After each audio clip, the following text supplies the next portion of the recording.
Bom dia, turma do sexto ano. Hoje nós estaremos aí dando continuidade às nossas discussões que são referentes à mitologia grega, né? Ou à origem do mito. Então, nesse sentido, a gente vai discutir hoje e aprofundar aquilo que já foi introduzido na aula passada e que está centrado aí nas páginas 60, 86 e 87, né, do livro didático, juntamente com 84 e 85, né? Então, 84, 85, 86 e 87. Hoje nós vamos avançar, contudo, iremos ficar em apenas uma página, né? Página que diz respeito à mitologia grega e justamente ao surgimento dos mitos. Preparei uma aula hoje bastante ilustrativa, né? Que vai trazer para vocês aí uma série de imagens e pequenos textos que caracterizam, né? E dão nome a cada uma dessas principais mitologias criadas na Grécia, para que vocês possam ter aí a fundamentação e o conhecimento aprofundado sobre esse determinado povo.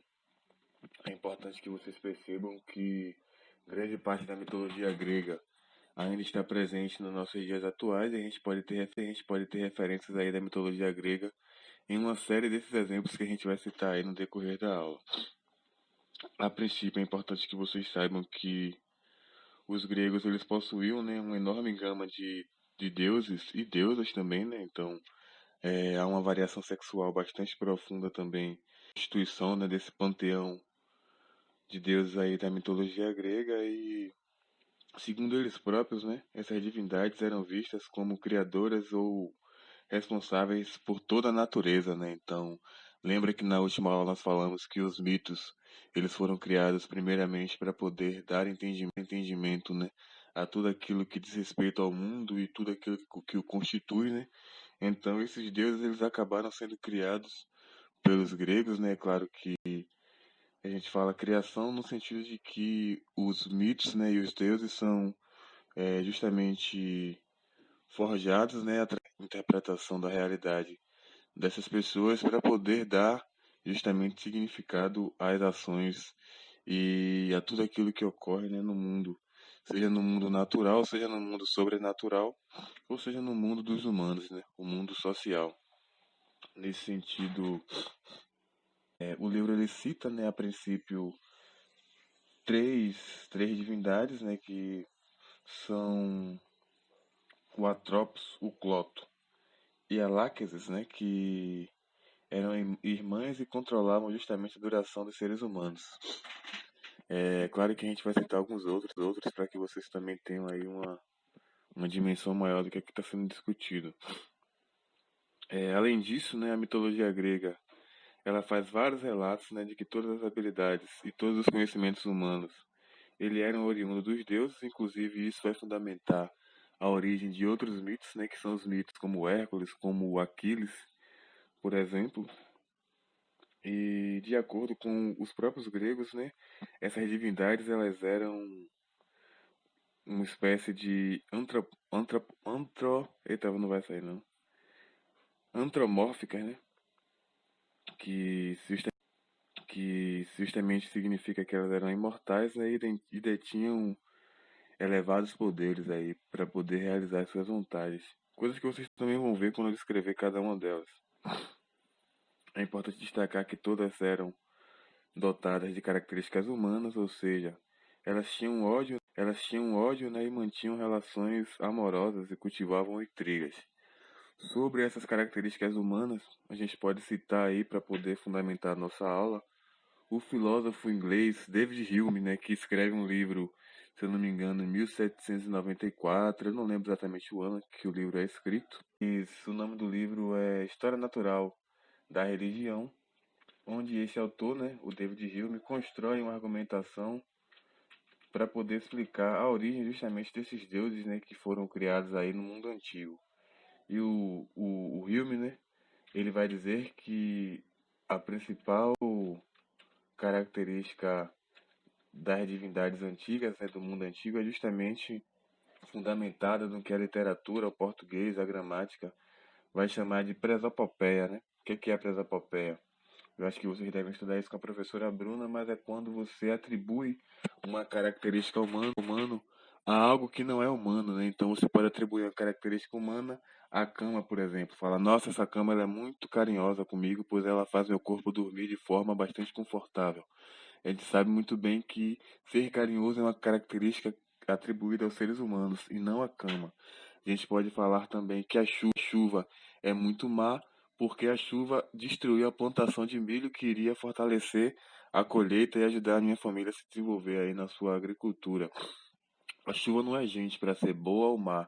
A chuva é um fenômeno climático da natureza, mas a atribuição do sentimento a qual nós damos o nome epopeia é o que fazemos para poder atribuir e dar sentimento ou sentido àquilo que desejamos. A gente vai perceber isso também nas divindades e nesses mitos, né, de seres gregos aí que foram criados. Então a gente vai poder aprofundar um pouco mais disso que foi explicado agora. Então, a religião grega ela é politeísta, né, uma coisa que a gente já sabe, porque já viemos estudando isso na disciplina de história. E ela é politeísta, só recapitulando de maneira básica, porque justamente ela tem aí na sua formação religiosa uma quantidade acima de um Deus, né? A gente sabe muito bem também que uma religião monoteísta numa divindade, e essa religião mais conhecida mundialmente é o cristianismo, né? Com as suas vertentes aí católica, protestante, ortodoxa, enfim. De qualquer forma, na Grécia nós temos o politeísmo como característica religiosa, né? Isso também está muito atrelado à questão da variação dos mitos que lá foram forjados. E entre as obrigações a eles devidas, né, a essas divindades, a gente pode perceber que existe aí a entrega de oferendas, a gente também tem a entrega de preces, né? Ou a prática de algumas preces para poder agradar essas divindades. E a gente também tem sacrifícios, né?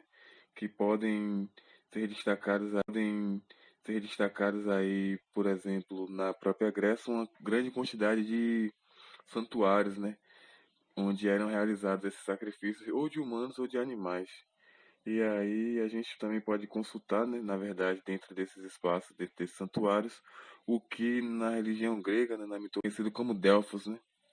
E, na verdade, o Delfos era o lugar onde habitava o oráculo, e o oráculo era justamente a pessoa que tinha esse poder místico de observar o futuro e descrever tudo aquilo que iria ocorrer na humanidade, né? Ou pelo menos no mundo grego antigo. Nesse sentido, os mitos acabam surgindo, né? A gente já tem essa discussão mais uma vez, em um momento em que o homem vivia situações apavorantes, né? Instáveis no mundo. Nesse sentido, o mito ele acaba sendo fruto do desejo de querer que as coisas sejam realizadas e determinadas de maneira, né? Então, a partir dessas situações, o mito gera algumas práticas rituais para que possa consolidar a sua existência. E o ritual acaba moldando e reafirmando, né?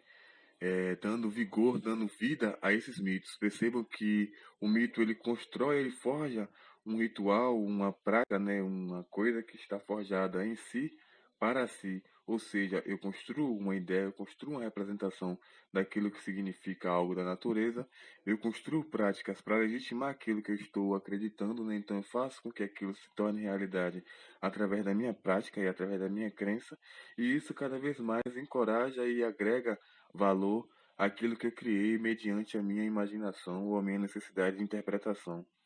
Então, nesse sentido, a consciência mítica é, na verdade, uma coisa muito daquilo que a gente considera da intuição humana, né? Ou seja, não é necessário demonstrar, mas a magia e os mistérios que a circundam, né? São elementos que entrelaçam aí os discursos míticos e eles acabam sendo compreendidos como exercícios de crença e sensibilidade. Aí eu pergunto para vocês, para poder a gente avançar para o nosso próximo slide. É só na cultura grega que se encontra, né, na verdade, o mito? É óbvio que não. A gente pode encontrar mitos nas sociedades indígenas da América. A gente pode encontrar mitos nas sociedades bárbaras, pós-Roma, né? Enfim. Os mitos, eles são características aí ainda imprescindíveis para a humanidade de hoje. E também ela é encontrado em várias e várias sociedades e grupos políticos étnicos sociais, criando a medida e a forma a qual o seu contexto específico direciona e delimita. Então a gente vai avançar agora para o momento da aula onde nós vamos entrar justamente nessa apresentação geral desses seres, né, mitológicos da Grécia Antiga. Vamos iniciar primeiramente com os heróis, né, e a partir disso vamos dar ênfase aí a algumas dessas principais personalidades aí.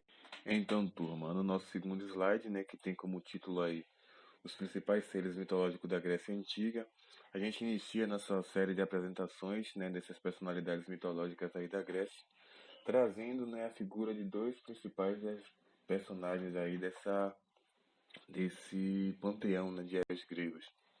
A gente sabe muito bem que os heróis são seres mortais e que eles são filhos de deuses, né, com seres humanos. Isso dentro da mitologia grega. Esses dois exemplos que temos aí embaixo, tanto Hércules como Aquiles, né, são exemplos dessa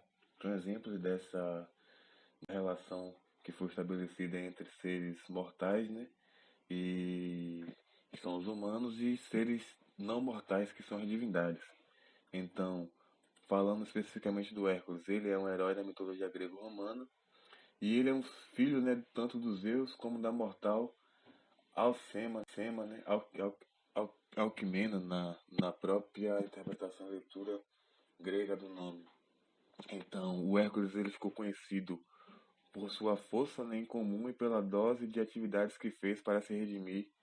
Inclusive, ele foi conhecido, né, por ter matado sua mulher e seus filhos em um ato de loucura causado pela deusa Hera, né? Então, dentro da mitologia grega, a gente tem uma série desses casos assim, trágicos desses semideuses ou deuses que acabaram tendo relações aí ou conturbadas ou amorosas e gerou a partir delas confusões e temas, né, que vão dar aí espaço para a criação de inúmeras histórias, inclusive as histórias do próprio Hércules, né? Então, não sei se vocês assistiram ou assistem, mas na minha época eu lembro que a gente assistia bastante, né? As histórias de Hércules passavam desenho na Band, na Globo, enfim. Tinha filmes. Eu lembro que a Record, se não me engano, tinha uma série que passava à tarde também, que retratava bastante essa mitologia grega e essa figura do Hércules. Avançando para o final desse slide, a gente também tem a figura do próprio Aquiles, né? Que também é uma lenda grega e ele é filho justamente de Peleu e de Tétis, né? E é um herói semideus, né? Vocês sabem. Então, sua mãe era a deusa, né? Sua mãe era uma ninfa e seu pai era o mortal da história, né? E ele acaba ficando órfão bastante cedo e a partir disso da sua vida solitária sem paternidade e com a sua mãe o entregando, né, aos cuidados de Quiron, Centauro, Aquiles aprende a lutar, né, e se torna aí uma das grandes personalidades militares da história antiga. Inclusive tendo aí forte participação na Guerra de Troia e outros eventos e acontecimentos que eu acredito que vocês também conheçam, porque Aquiles também é uma dessas personalidades gregas, né, da mitologia que ainda está muito presente no mundo atual e ainda existem muitas produções cinematográficas ou animações que tratam da sua história, né, de maneira animada para que nós possamos aí aprender ou ter contato um pouco mais com a mitologia grega.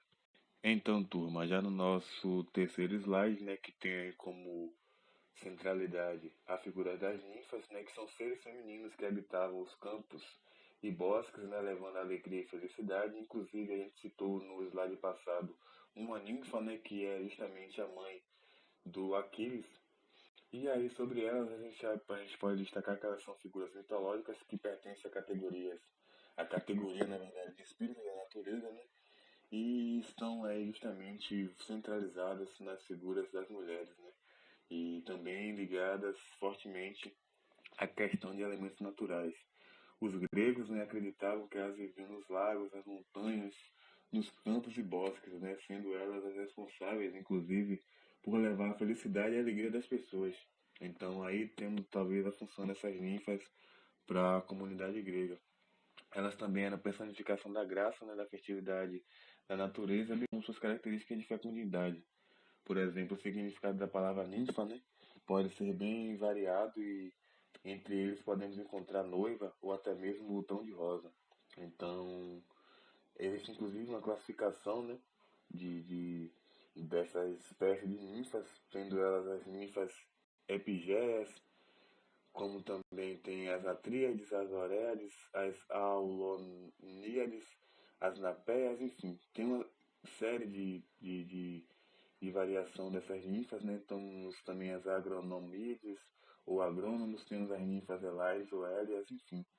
Se vocês quiserem, tiverem mais curiosidade, podem dar uma pesquisada na internet que vocês vão encontrar umas referências maiores sobre essas categorias aí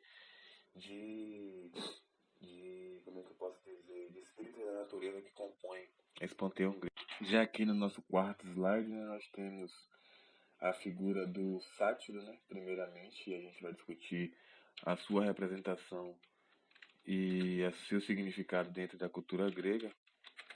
É importante destacar, como está descrito no slide aí, que é uma figura de corpo de homem, né, e chifres e patas de bode, como vocês podem ver na imagem representativa.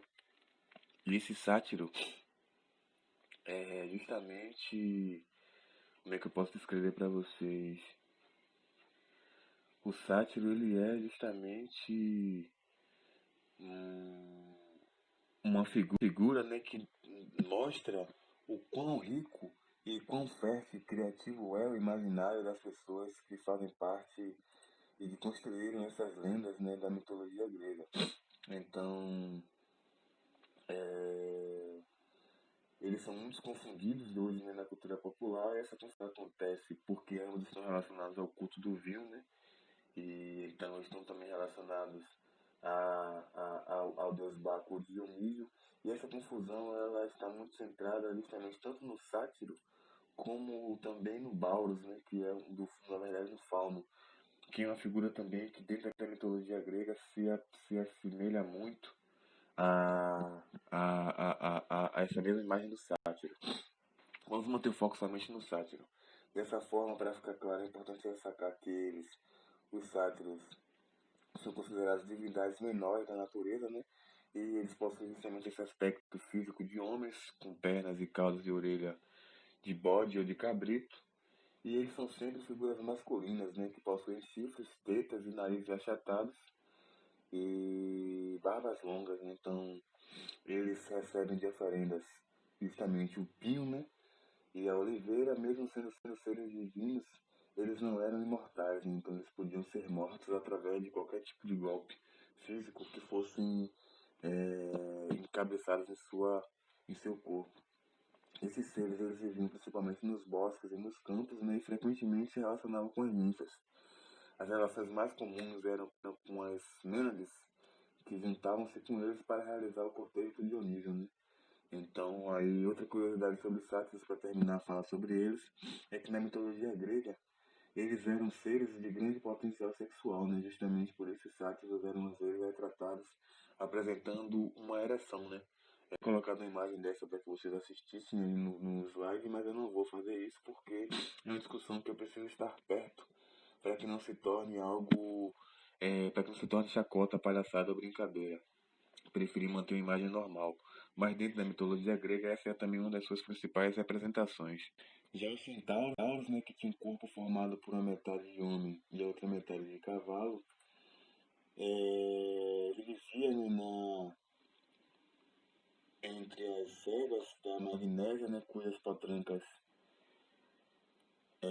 de tão ligeiras só podiam ser fecundadas pelo vento, né, e o centauro nasceu justamente na nação dos centauros, né, cuja natureza bestial se harmonizava com seus corpos. Então, eu já disse que ele tinha um corpo justamente formado, né, com essa parte superior humana e essa parte inferior de cavalo. Eles viviam celeiros e saqueavam os laptas que moravam nas planícies, né? Então, eles viviam em forte conflito com esses laptas, né, justamente por causa da baderna que eles provocavam. E os centauros acabaram se tornando vencedores, né, defendendo tantos golpes, né, com rochas de árvores que acabaram de afundá-los no chão e matando. Então, isso mostra um pouco da violência e da brutalidade que esses sátiros tinham nas suas práticas. Vamos avançar para o próximo. Bom, turma, sobre alguns desses seres eu não vou falar muito porque vocês conhecem bastante, né? Eu acho que uns são mais próximos. Nesse quinto slide nós temos, por exemplo, a figura das sereias, né? Que eram mulheres com metade de corpo de peixe e que atraíam as marinheiras com seus cantos atraentes. Eu não vou falar muito das sereias porque vocês já conhecem, sabem muito bem das suas representações, né, daquilo que ela significa para os seres humanos, até porque as sereias são até hoje aí ainda tratadas, né, e discutidas dentro da mitologia grega e dentro da mitologia do mundo, né? Aí na figura ao lado nós temos justamente as gorgonas, que eram as mulheres, né, que pertenciam ao panteão grego, nesse agrupamento aí de monstros que tinham cabelos de serpentes, né? E o grande exemplo das gorgonas são justamente a Medusa, né? Que ficou conhecida aí justamente por representar esse grande agrupamento aí de monstros que formavam o panteão grego. Vamos avançar então para o próximo slide. Adentrando então no nosso sexto slide, né, nós temos aí duas imagens também, duas figuras muito representativas dessa mitologia grega. A primeira delas é a Quimera, né, que tem aí na sua forma física a mistura de leão, cabra, cobra, né, e também no seu rabo aí vocês podem ver, e que soltava fogos pelas ventas, né. Sobre a Quimera, a gente pode destacar que elas tinham, elas tinham essa característica de ser híbrida, né? Com a capacidade, inclusive, de lançar chamas pelos narizes, né? Pelas ventas, como eu disse, para ficar mais específico. Ela é filha de dois outros monstros colossais, né? Que é Equidna, com seu corpo de metade serpente e metade mulher, como também é filha de Tifão, né? Que é o maior e mais terrível monstro das lendas gregas. Além disso, ela é irmã da Hidra. Enfim, sobre a genealógica eu não vou adentrar muito. Nesse sentido, mesmo sendo muito tão espantoso, a quimera era tratada como um animal de estimação, né, pelo rei de Cária, mas um dia ela escapou e foi viver, né, em uma montanha da Lícia, né, em sua liberdade. Falando um pouco agora justamente sobre o Minotauro, né, que também é uma figura bastante importante da mitologia grega e que também aparece bastante nos mundos atuais, né, na nossa mitologia, nos nossos desenhos animados e nos nossos filmes. Então, o Minotauro ele é justamente filho, né, da Pasífae, que é filha da sua esposa de Minos, né, que é rei de Creta.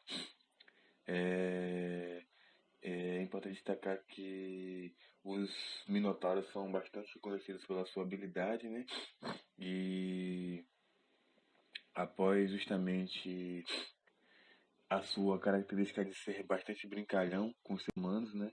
Eles eram conhecidos também pela sua forma bastante brutal, né, de devorar as suas, as suas presas, né, os seus inimigos.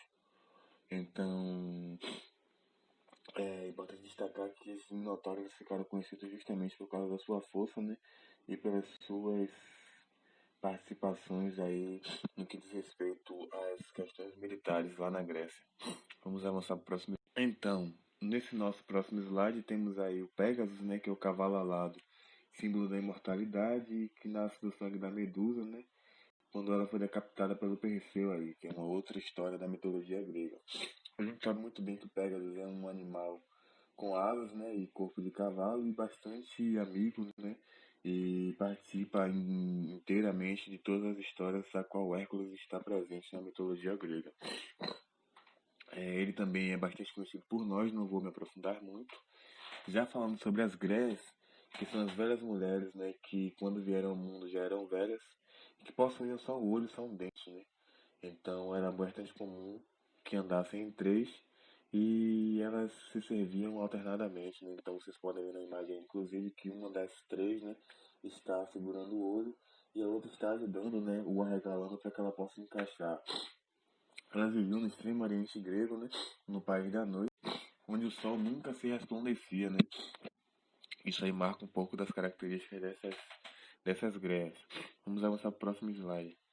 Bom, nesse nosso oitavo slide nós temos aí a figura que representa os Hecatonquíros, que eram deuses gigantes, né, filhos de Urano e de Gaia, e que eram também irmãos, né, dos titãs e dos ciclopes.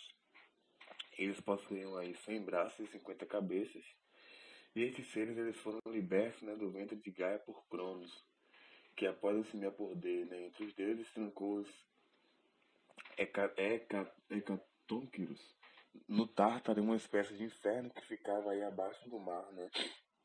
Quem conhece a história dos Titãs, quem assistiu o filme, ou que gosta, quem gosta também de Game of Thrones e tal, ou do Game of Thrones, não, quem gosta da história do Cronos, né, e quem acompanha o seu videogame, seu jogo, não tô lembrando o nome, God of War, né, Deus da Guerra, vai poder ter contato em algum momento justamente com a parte da história em que esses hecatonqueros foram libertados do alto mar, causando bastante turbulência aqui na Terra.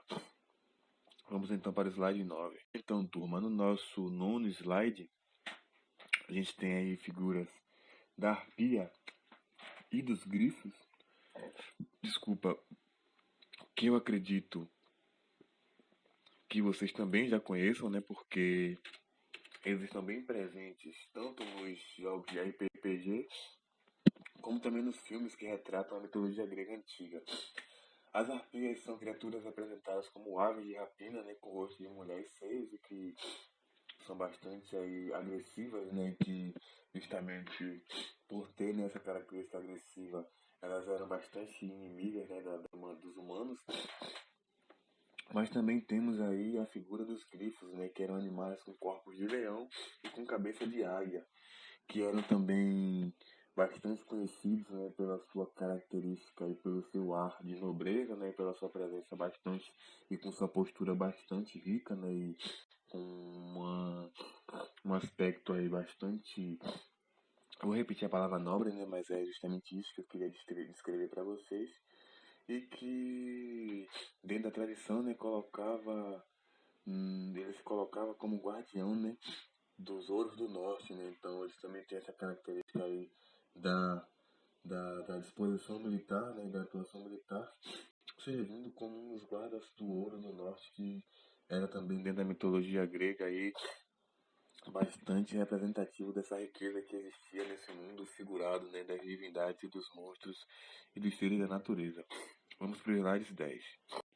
Tratando do nosso último slide, que tem os seres mitológicos como temáticas, nós temos aí então a figura do Ciclope, né, à esquerda, que eram gigantes imortais com um olho só no meio da testa, que segundo a mitologia trabalhava com Hefesto, né, junto aí desses grandes ferreiros que compunham o mundo grego. A gente também já viu o Ciclope em alguns filmes, né, a própria história da Ilíada, se eu não me engano, tem um momento em que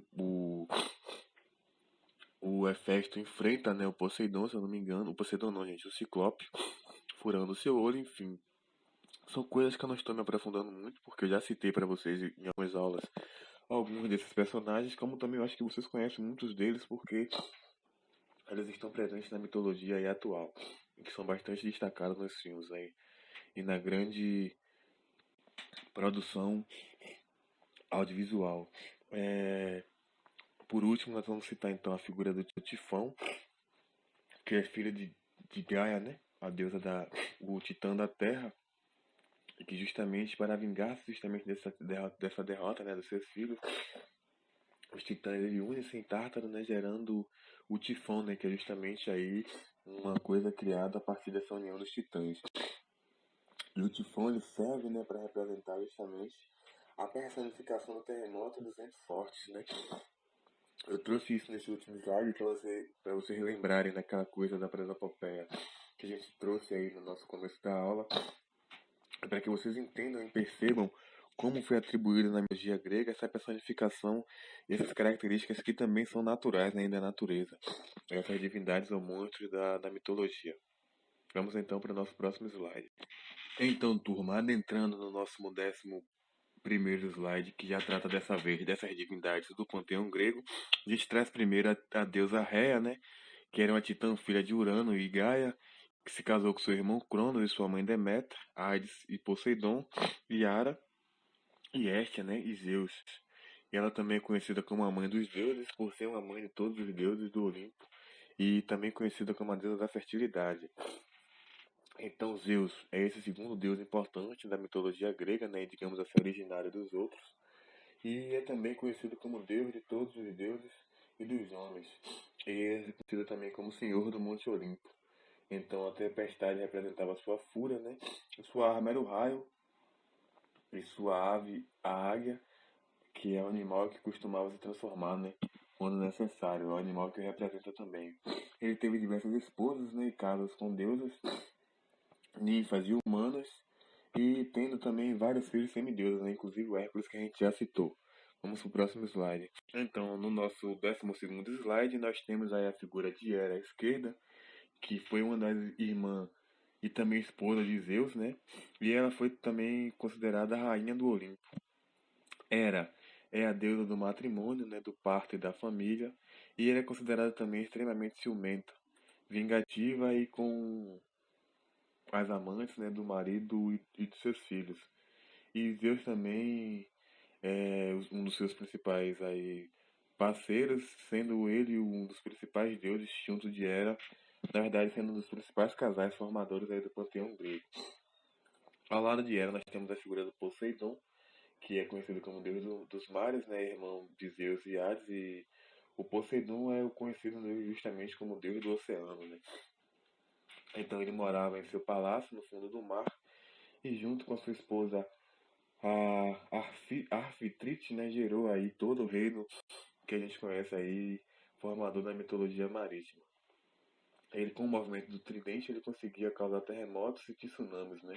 Coisas que também foram bastante representadas aí nos filmes e nos materiais audiovisuais que nós temos disponíveis.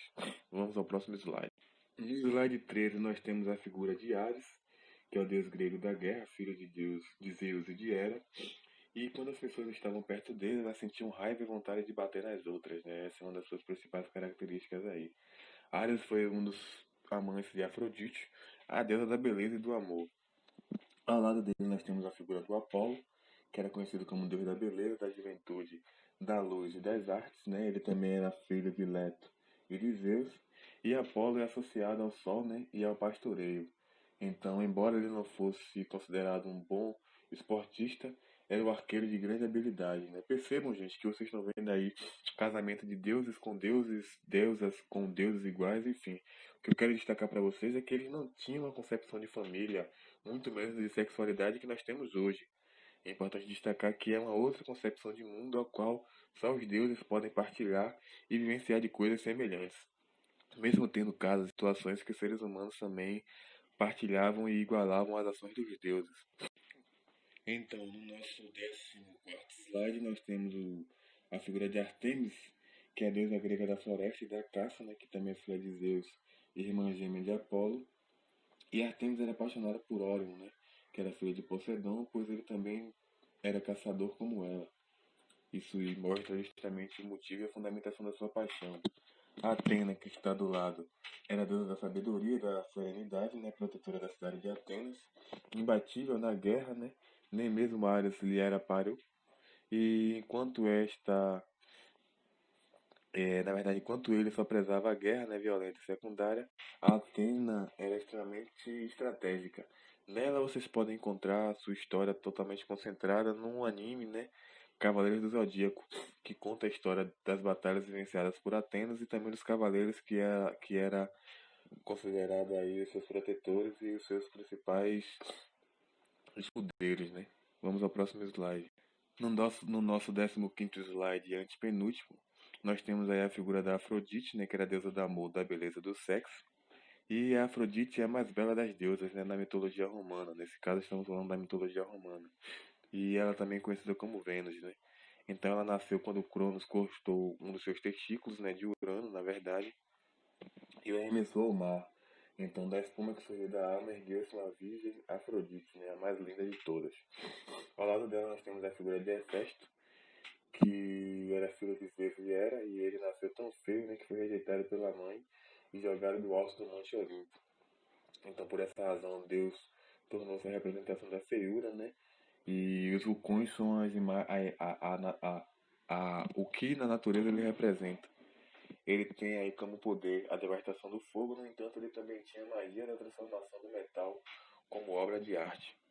O nosso 16º slide, penúltimo, traz a figura de Deméter, que era filha de Cronos e Réia, e era a deusa das plantas da terra cultivada, das colheitas e das estações do ano. E de sua união, né, com seu irmão Zeus, nasceu Core, né, que era raptada por Hades e tornou-se Persófone, a rainha dos mortos. Percebemos que a trajetória dos deuses gregos ela é bastante conturbada.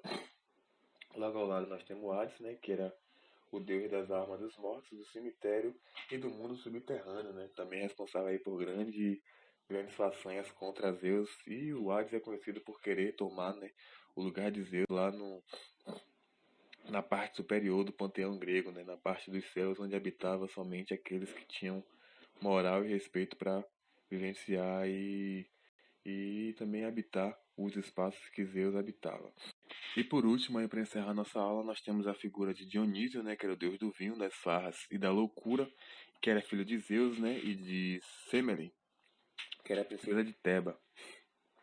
E ao lado dele nós temos a figura de Hermes, o mensageiro dos deuses, que representava, desculpa, o comércio e as comunicações.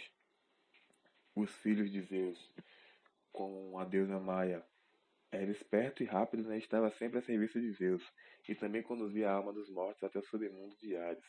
Essa era a principal função aí de Hermes, né? Um dos principais e mais adorados filhos que Zeus já teve. Com isso nós concluímos a nossa próxima aula e fique atento, né? Não assinem a lista de presença sem visualizar o vídeo no YouTube por completo. E qualquer dúvida nós tiraremos na nossa próxima aula online de filosofia, que será na próxima terça-feira.